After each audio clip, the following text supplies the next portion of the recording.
and concentrate. Come, let us sit and try to relate. Because now, more than ever, we must show discipline, tolerance, and production to build a strong and better nation. I say that is the main foundation. So come, let us work hand in hand, because this is our land. Come, my brother, come, my sister, and let us build a nation together. Oh, yeah,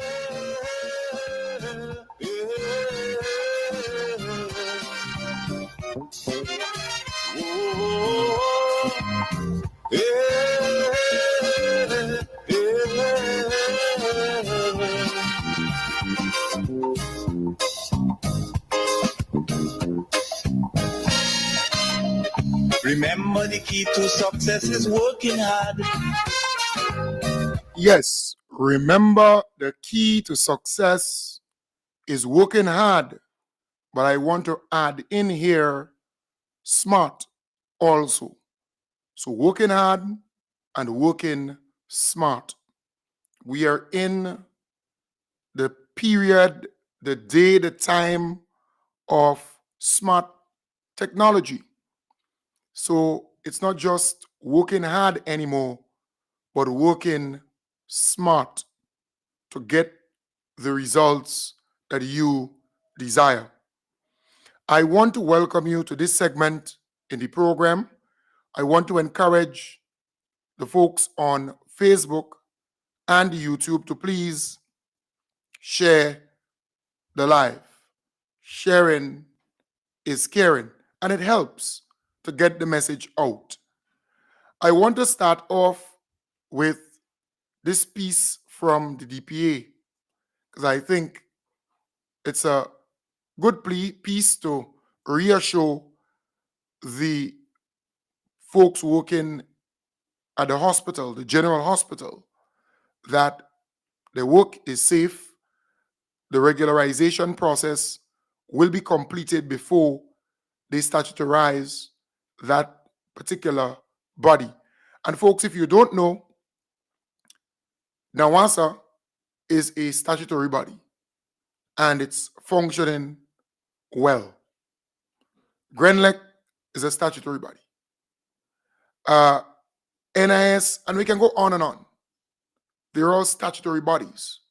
So the word statutory is not a bad word, and it's not anything that you need to be fearful of. And normally, when you statutarize, you get more efficiency, you get better service, you have more direct individuals you can interact with when it comes to complaints, when it comes to that kind of thing. All right. So again, just playing that PCA for you. Permanent Secretary in the Department of Public Administration, Lindona Hille Marshall, has responded to concerns from the Grenada Trade Union movement regarding the planned statutorization of hospitals. GTUC President General Andre Lewis recently warned that health workers must first be regularized before government moves ahead with the transition, which was outlined in last Friday's throne speech by Governor General Dame Cecile La Grenade. The address confirmed plans to establish the Grenada Hospitals Authority within the next 12 months, guided by a statutory transition team. Speaking with the MTV News team, Hille Marshall said the regularization process is nearing completion and updates will be shared with the public in the coming weeks. So we've been continuing with the regularization exercise since 2023, and since then we have been progressing nicely to get to the point where we can give a full update on the completion of the exercise. Hopefully we can do so by the end of November. But just to be clear that there is no need for us to muddle the two. Regularization and statutorization are two separate issues, and we are going to be treating it as such. So we're going to continue with the regularization of all workers, particularly healthcare workers, which we are focusing on this month into next month. She says that government is committed to ensuring workers are fairly compensated both before and after the transition takes effect. We understand fully well that it's going to be a lot to consider in terms of transitioning into a new entity, and we are quite aware of the legal implications surrounding that and the cost implications surrounding it as well. But nonetheless, we are going to proceed with it fairly because we are thinking about the best interest of not just the government but also the workers. We always have to strike that balance. So we are going to explore all the permutations, all the options, so that people can, they can examine the situation and they can make the decisions based on the information that they have. She further noted while some employees qualify for the 1958 pension, others will benefit under the new contributory pension scheme. Well, whatever benefit is due to them, they will still have their benefits. Some of the people, because of the nature of where they fall, they are going to be entitled to the new pension. And the statutory bodies are also eligible to be part of the new pension. So we're taking it that the transition of that part of their benefits will be seamless because it's going to be the same pension arrangement. But all the other benefits, whatever has to be for the employee, will not be affected in any way. Beautiful. Right. So that's good. Very good there, Ms. Marshall explaining that. So there is no need to be out there fearful or worried. The entity will be statutorized and it will fall under authority. And the workers who fall under the new pension arrangement, well, that would be a very smooth process, seamless. But those who fall under the 1983 arrangement or pension, they would obviously have to be properly compensated. And they can just make that transition. All right, so let's see how it goes. And there is no need for panic.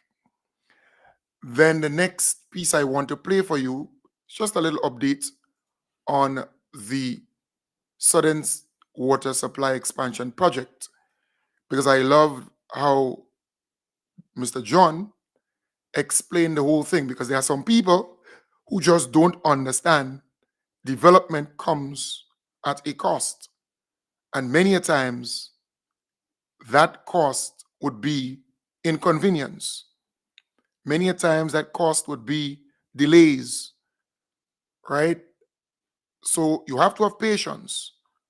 We already hear people talking about the traffic and the road condition, but that has to happen. So you were complaining about the day work or the work being done in the day. So what they have done is to focus on the digging and all those things and the laying of the pipes during the night time. So there will be traffic detours and other things like that, little challenges during the night time. So it comes with a cost. It comes with a cost. And so far, so good. A lot of jobs are being created. But you also have to understand now once has to dig up the roads. And when it's completed, the roads will be done. I think it is said from St. George's all the way down to Grandance, and from St. Andrew all the way down to a particular point. So the roads will be fixed, have no fear, but there will be inconvenienced as the project continues. In Grenada's busy south, the daily hum of traffic has slowed. For many commuters, frustration lingers as long lines snake along the dusty highway. But behind this temporary inconvenience lies a story of transformation, one that promises to reshape life in southern St. George for decades to come.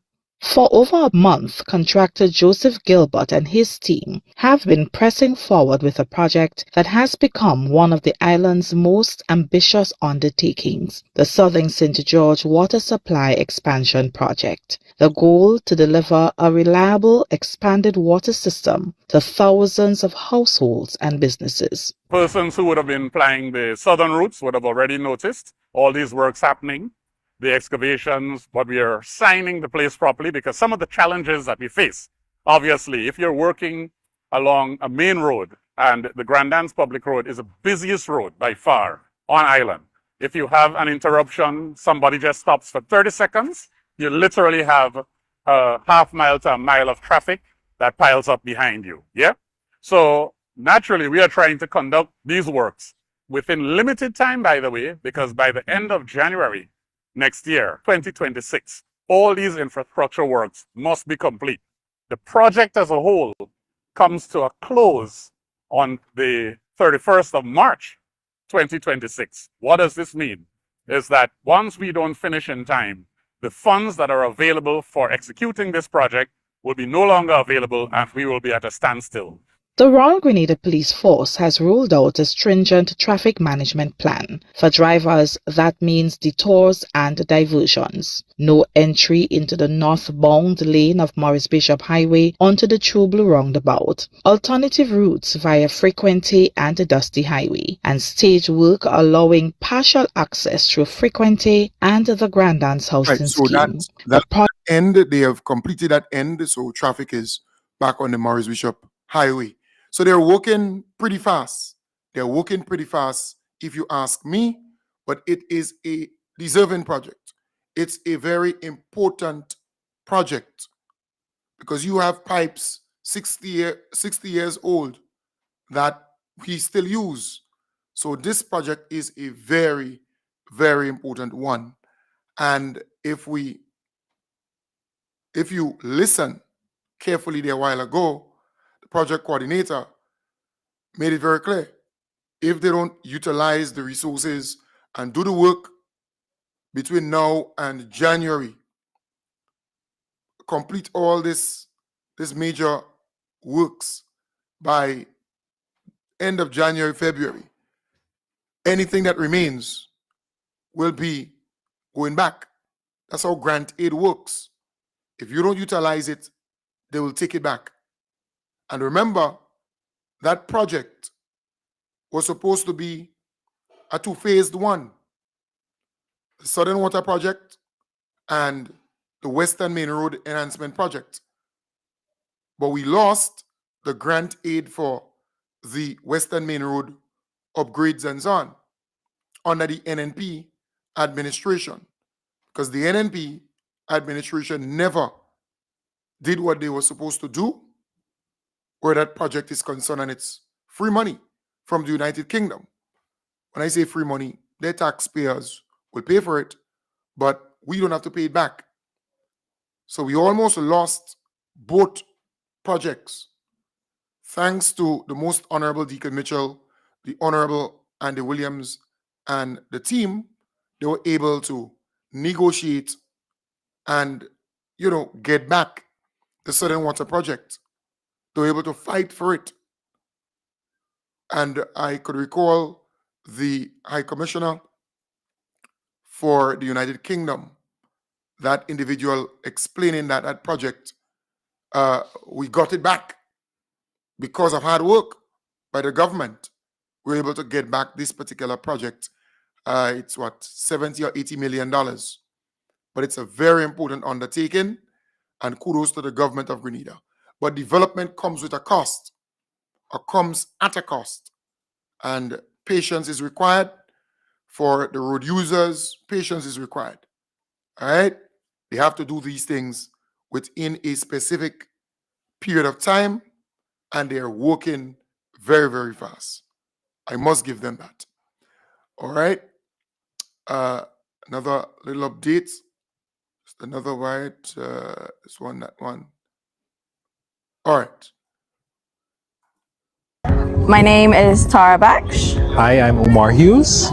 And we are inaugural swimmers of Grenada, starting back in the early 90s. Correct. We would have represented Grenada at some of the first Carifta and OECS meets in the region. And we are immensely proud that Grenada has finally gotten to this point where we are breaking ground on an aquatic center here finally after 30 plus years of trial in the bathtub. Yes, I want to correct them. It's not 20 years, it is 30 years of waiting for this pool, of hearing every year from the ministry, you're going to get your pool, you're going to get your pool, and it never comes.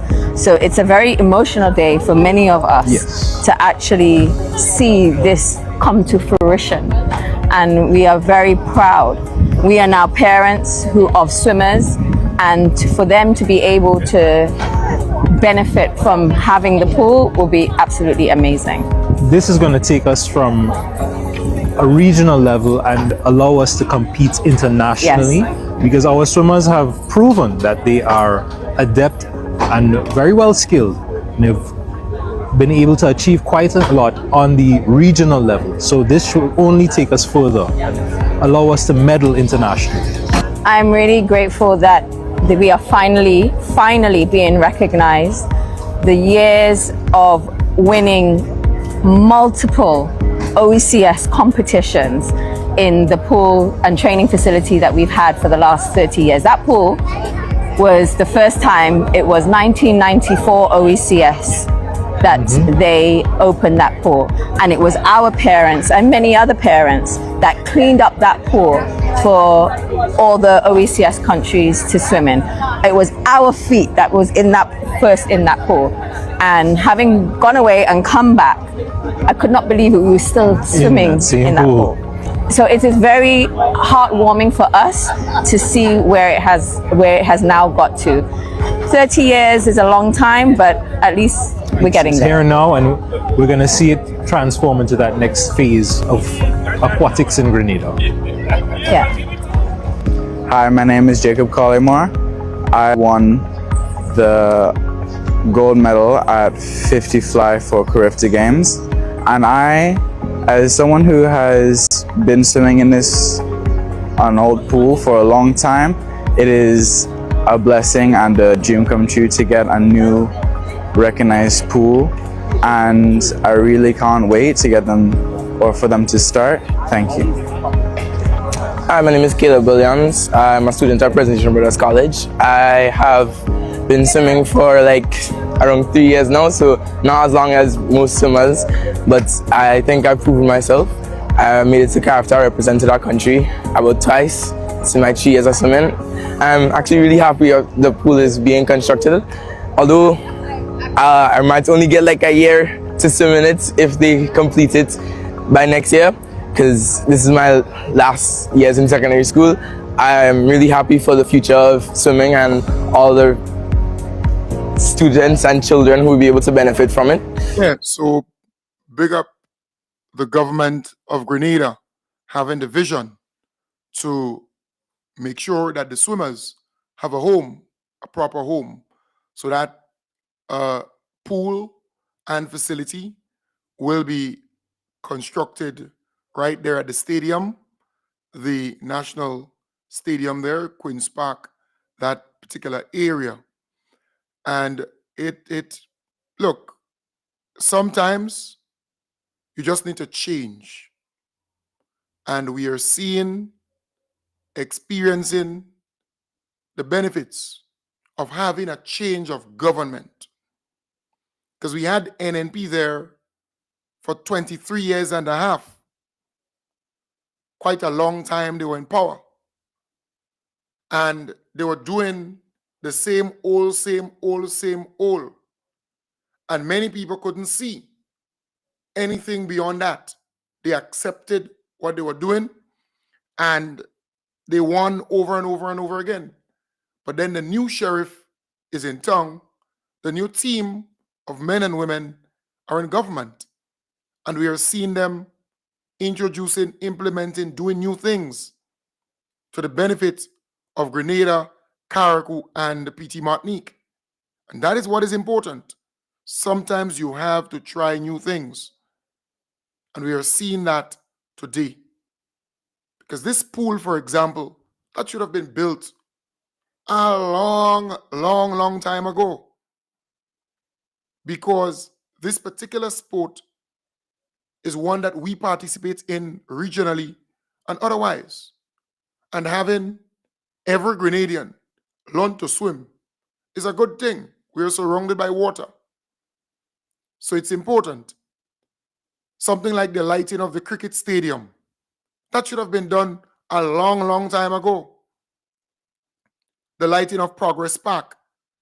That should have been done a long, long time ago. The lighting of the Lasso Just Playing Field. That should have been done a long, long time ago. Placing a bathroom and toilet facility at the Montrouge playing field. That should have been done a long, long time ago. The widening of the Grandetang Road over the hills. That should have been done a long, long time ago. And we can go on and on and on.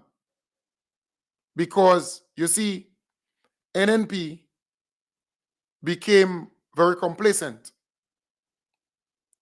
They were okay with mediocrity. They were okay with halfway. They were okay with just doing any old thing or not doing anything at all because they were winning. They were never challenged.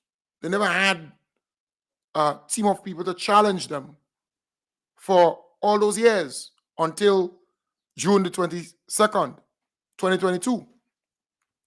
So it's good to see things happening for our people.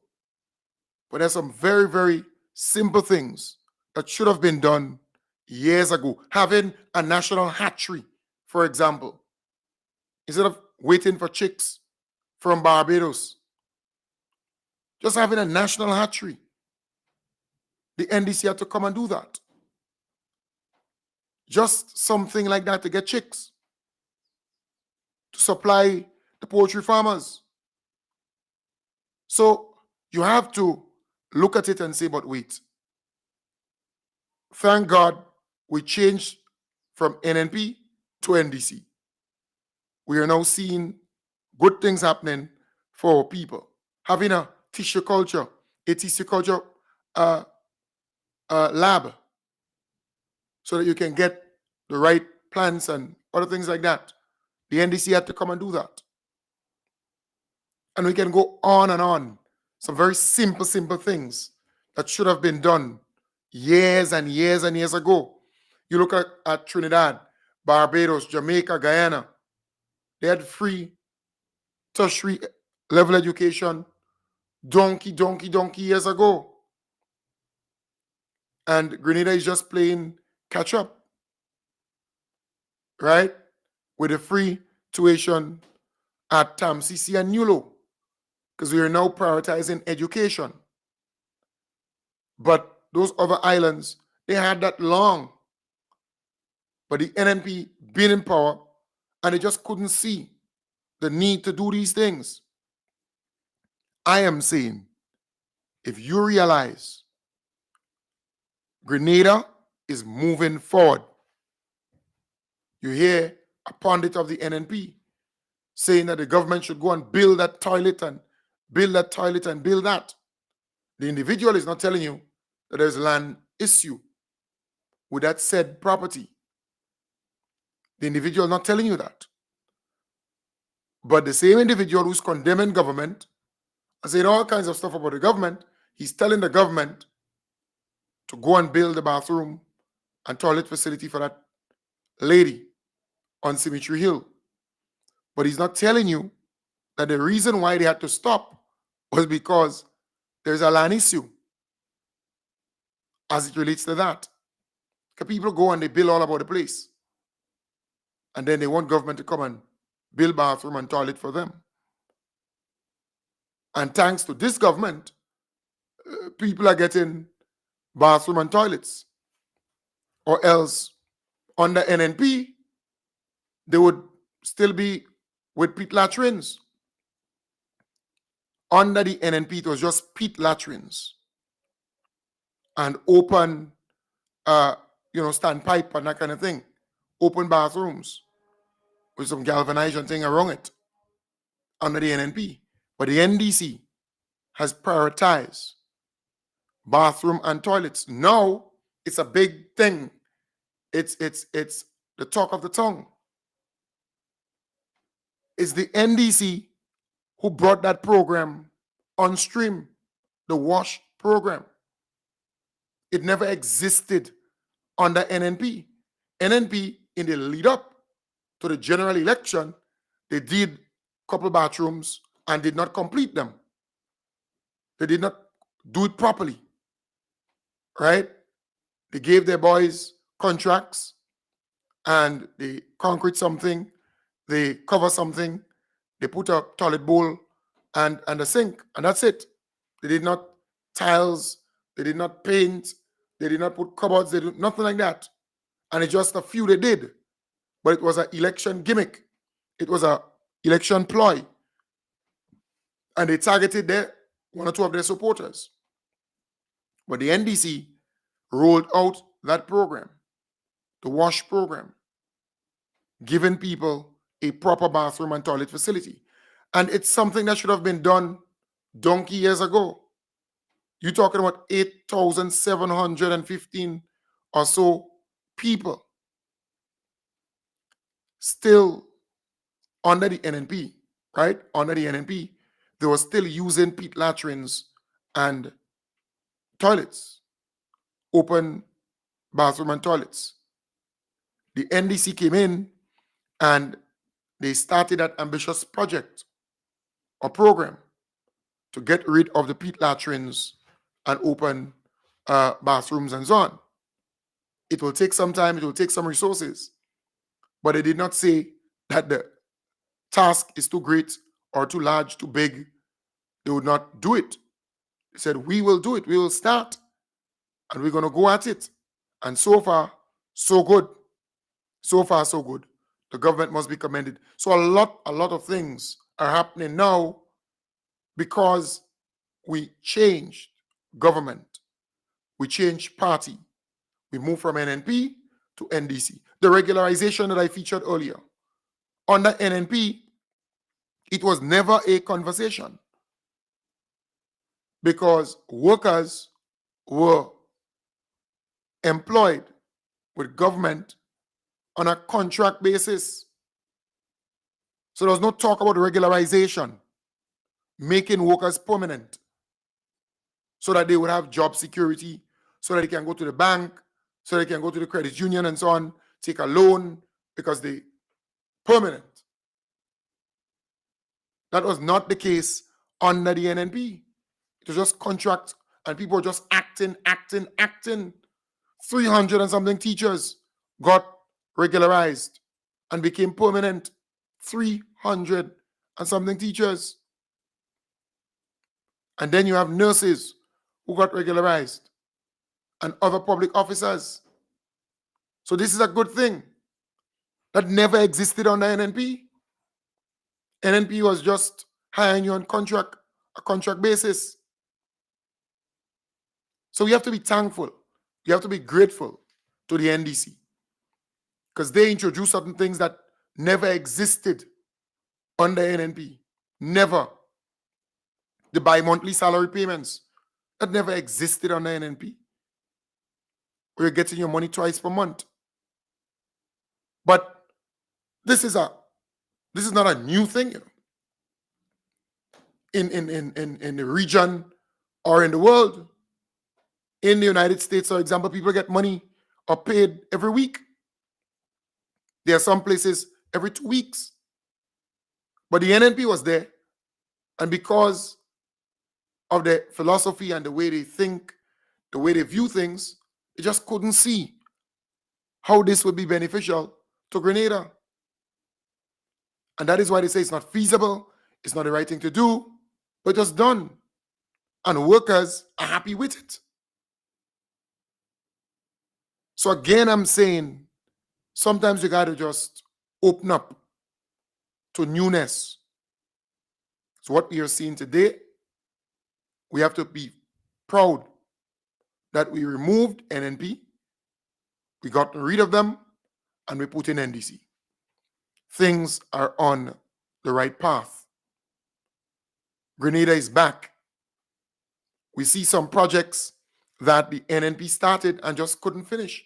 NDC came in and they finished it. Look at the Molyneux project. Some people forget. You had to go through all Montmaurice, to get up on the western side. Don't forget that. And the NDC came and they fixed it.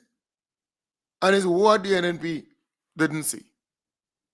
All kinds of talk. The NDC came and they fixed the bridge, that road, right? The Mount Kuma Road, the NDC came and they fixed that. And there's a lot of things that they're doing because of the problem on the cliff. And I just pray and hope that that project on the cliff could come to an end and, be completed. I don't know what is the status of that project, but it's taking too long to be completed, right? Really too long.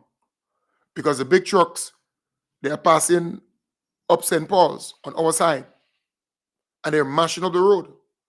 Only recently, the Honorable Ron Redhead completed that road project close to Roger, who does the barbecue. Just a little lower down him, right?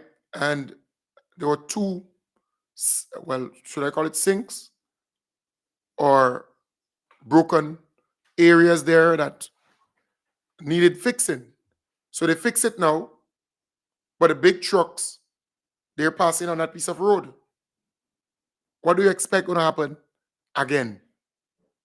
Because these roads were never built for that kind of tonnage. So it's good to see that they fix it, but there's a great probability that between now and then, you're going to mash up again. So I just hope that they would complete that road, the Cliff Calavini project, that piece of project. I hope they can complete that to ease up the big trucks from St. Paul's, from this part, because they would pass here and go down Petmotor, right? And then go back on the main road, Red Gates, and go back on the main road. But in the process, the roads are being damaged. And no matter how much money they pay to license those big trucks, it's not enough to fix back the roads. So I just hope and pray that that project will be completed soon, and it will ease up the burden on the St. Paul's main road. Folks, a number of people reached out to me and said, Kem Jones, I listened you played a piece with Jelani Glean, the caretaker for the NNP, regarding... We're not here to just complain and point out what they're not doing. We could point out what they're not doing because we know better. So we cannot eat the food that we are importing and coming into our supermarkets and shops. We cannot eat the food that we're producing in our lands because it's too expensive. The cost is too much. Friends, yam, $8 a pound. Tomatoes, $8 a pound. Cabbage, $15 a pound. Yes? Come on. Breadfruit got to as high as $20 for one. Never before. Imagine.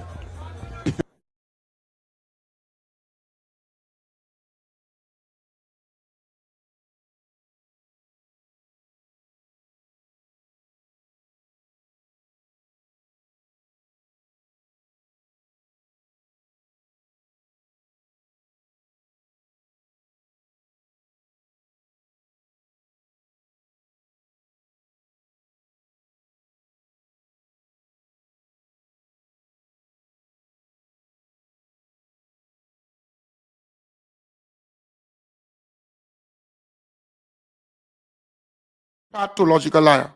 All right? Sorry, I didn't adjust the audio there. Sorry for that.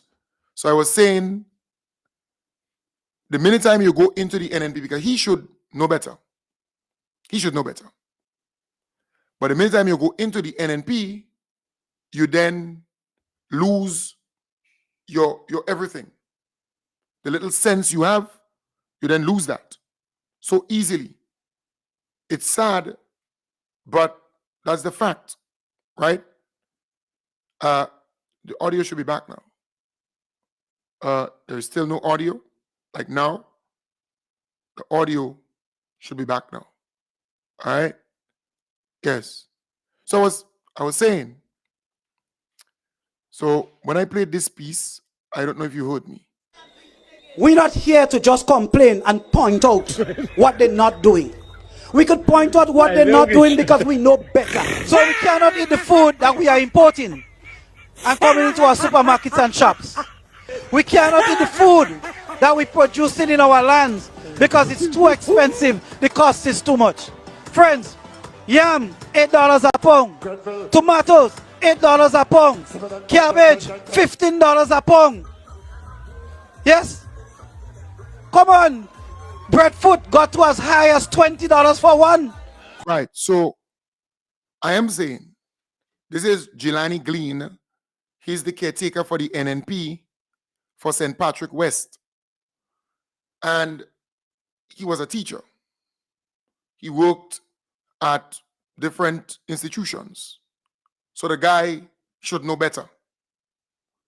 But the minute time you get into the NNP, you start acting like Keith Mitchell. Because Keith Mitchell, in my belief, is a pathological liar. So a lot of these people, they get to go in the NNP and they lose their way. They start talking the same way like Keith Mitchell. They start acting the same way like Keith Mitchell. They start lying the same way like Keith Mitchell. And they believe by doing that, they're going to get into power because Keith Mitchell been there for 41 years. And that's the problem. The problem is he has been there for that period of time and he been saying all kinds of stuff. That is why I categorize him as a pathological liar. But he been getting through with it. But that's then.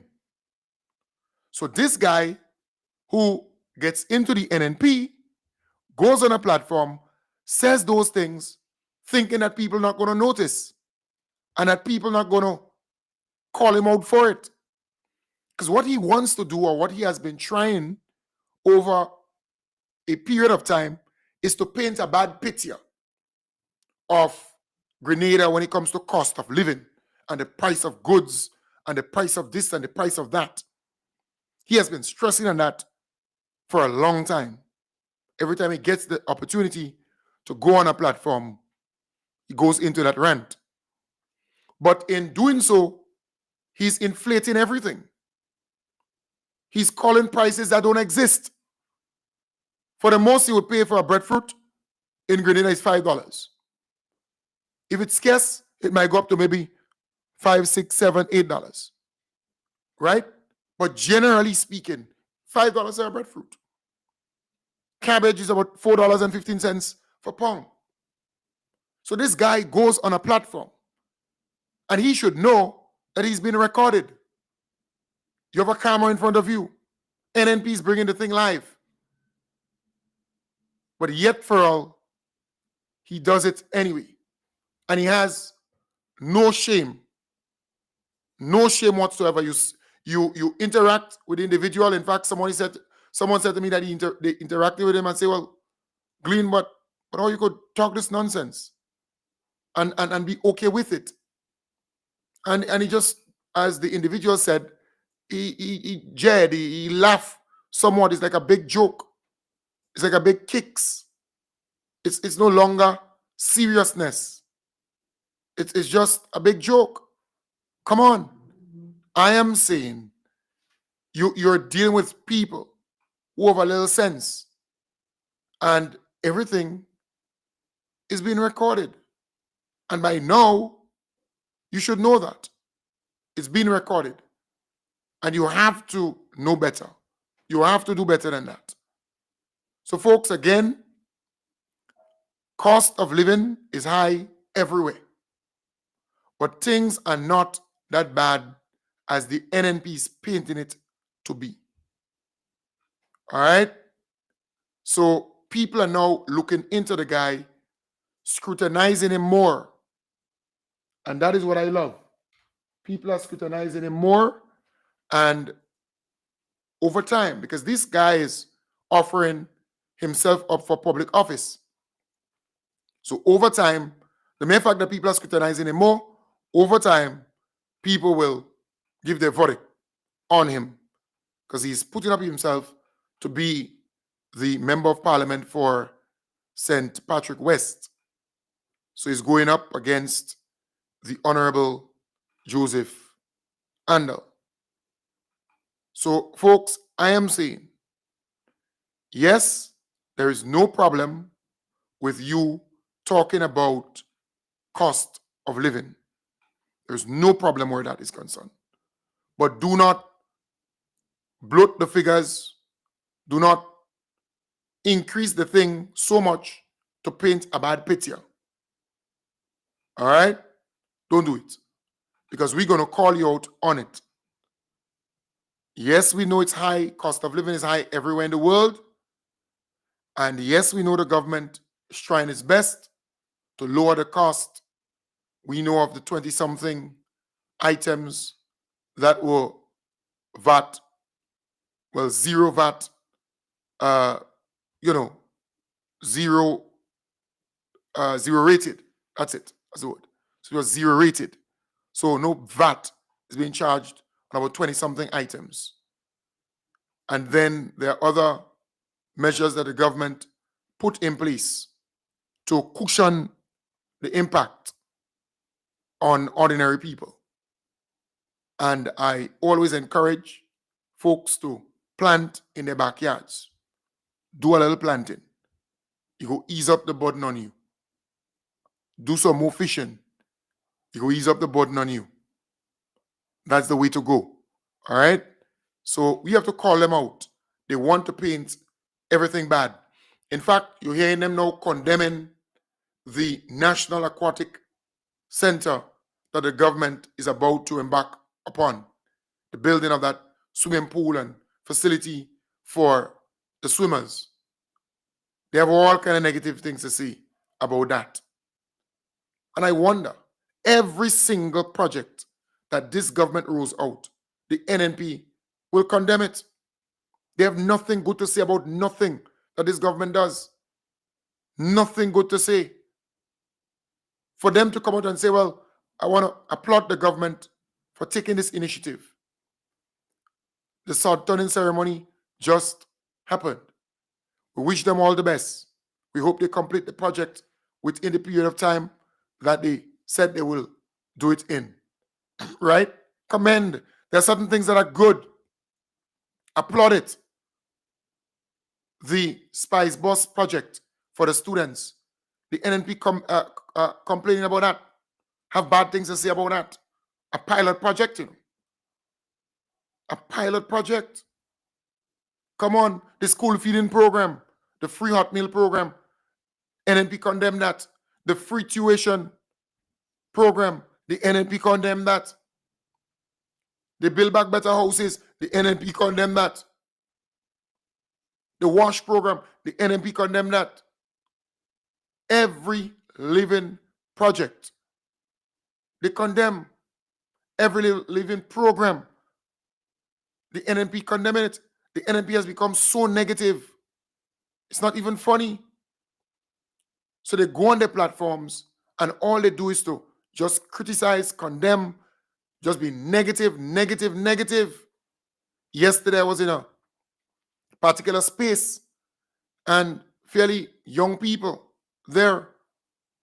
And they say, but when you look at NNP, NNP represents the old. And when you look at the NDC, NDC represents the future. NDC represents the new. Because look at the people the NNP is bringing on the platform to address the Grenadian people. Just look at it. Michael Batiste, Keith Mitchell, Lorena Waldron, Gregory Bowen, Roland Bola, Alvin Dabrio, Clarice Modeste, But these are the people who the electorate rejected and thrown out of government, removed from government. But these people still believe that they're relevant and they're not going anywhere. They're still fighting. So the NNP represents backwardness, regression, the old, and NDC represents the future, represents progress, represents transformation, represents development for our people. And we have to feel proud of that. So I want to give thumbs up to the Most Honorable Deacon Mitchell and his team. They're doing a fantastic job. They're not perfect, but they're trying their best. So I want to big you up. Do what you're doing. Grenadians are happy.